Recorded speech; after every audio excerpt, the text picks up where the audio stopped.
Welcome to another episode of Chattin with Staxx. I'm your host, Bill Staxx, and today I got Torre Bonanno.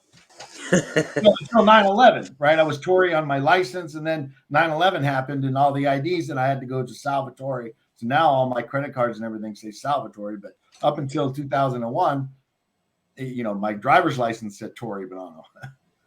Wow, that's crazy. So at 2001, why did they have to change it?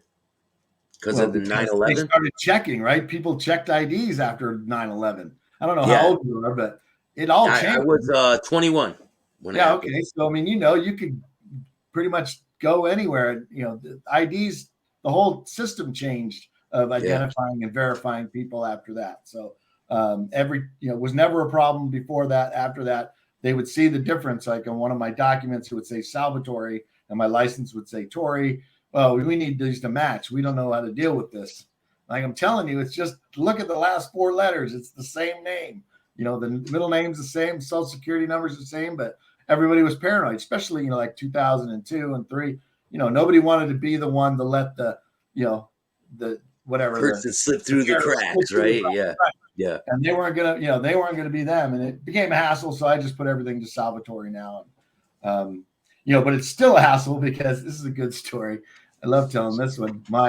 When I was born, my dad wasn't there at the hospital, so my mom was not happy about that. So it was St. Patrick's Day, 1963, and she decided to give me the middle name of Patrick on the birth certificate. So on my birth certificate, it says Salvatore Patrick Bonanno. And then he found out about it, of course, blew his mind. I was like, no, Frank, we're going to have an Irish name on this guy, right?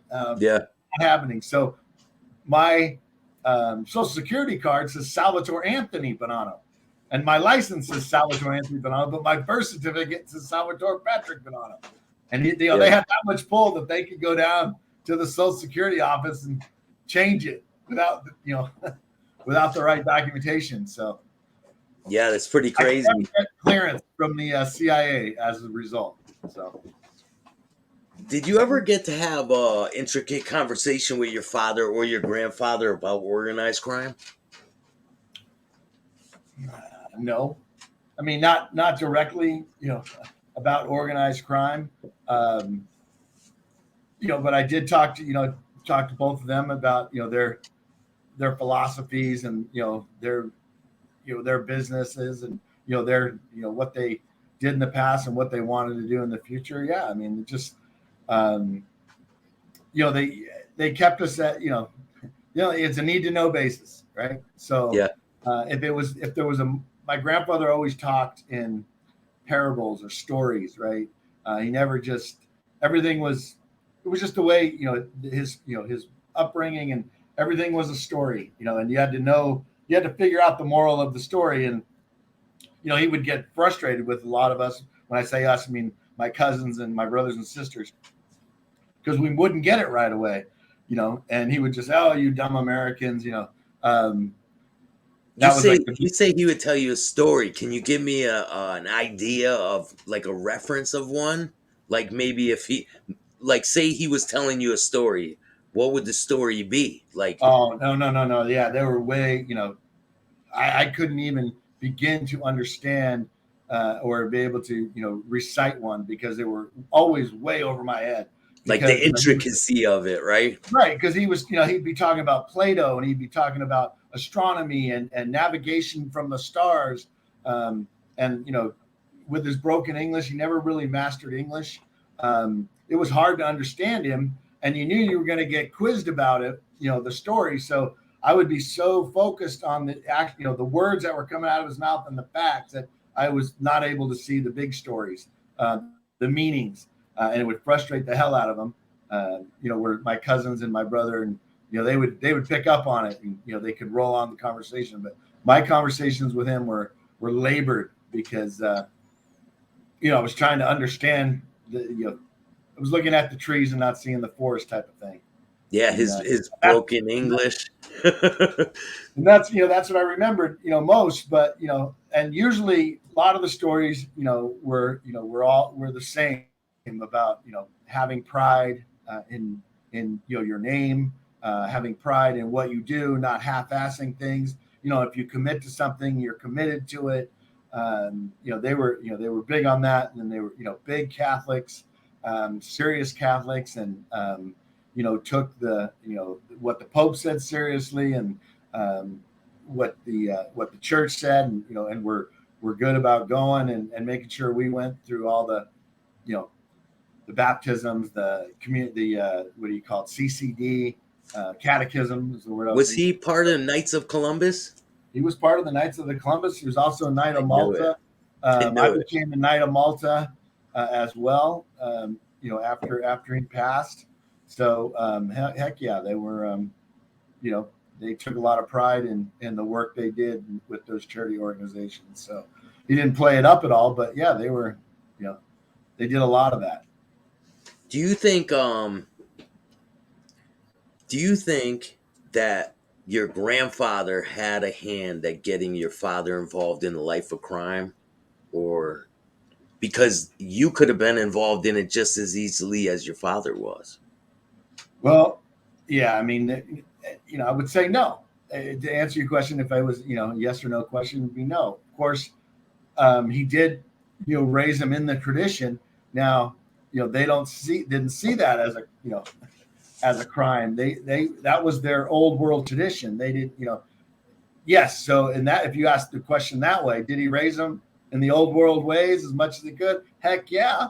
And he spoke Sicilian, right? And they spoke a dialect, the Castellamare dialect of Sicilian, right? So, I mean, just being able to speak that language, right? They didn't even teach us that language because when we were at home, they wanted us, English. They wanted us to have no accents, because they wanted us to go on to become, doctors and lawyers and project managers and teachers. And that's what my cousins and I and, my brothers, that's what we are, right?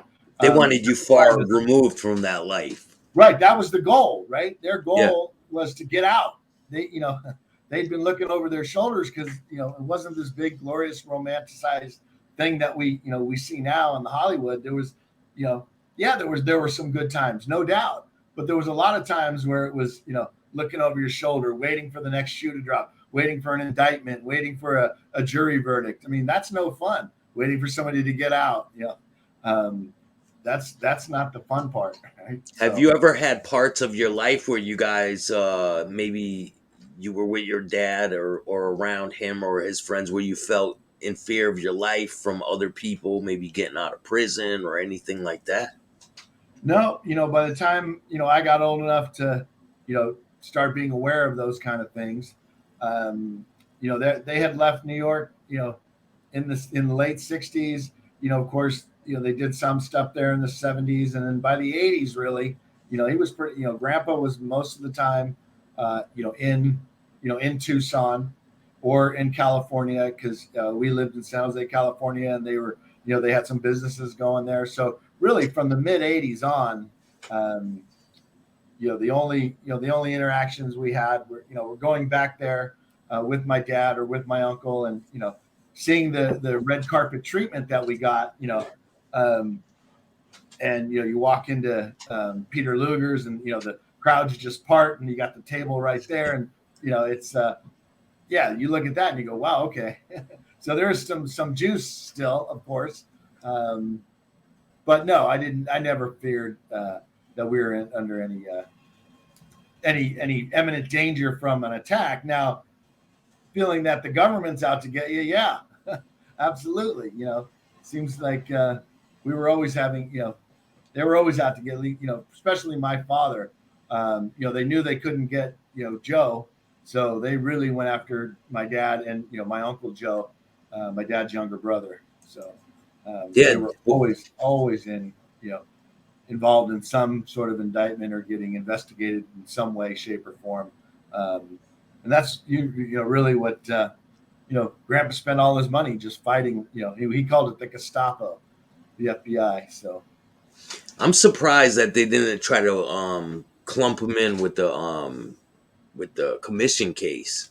well, he was dead by the time well, he didn't die until 2002, but he was obviously not involved in any activities because they didn't bust him for the commission stuff. They busted him because they were able to establish the RICO laws and make sure that every they were able to indict him that way. Well, he wasn't active in any of that stuff. I mean, he was 50 years ago, as he described in his book, but at the, in the 80s and 90s, there was nothing. Plus, they had him on the ropes. They were looking at him for other things, and my dad. So he wasn't one of the active guys in New York, and Giuliani couldn't cash in on the name. So, well, I guess that's probably not true. If they would have got Joe Bonanno even at that time,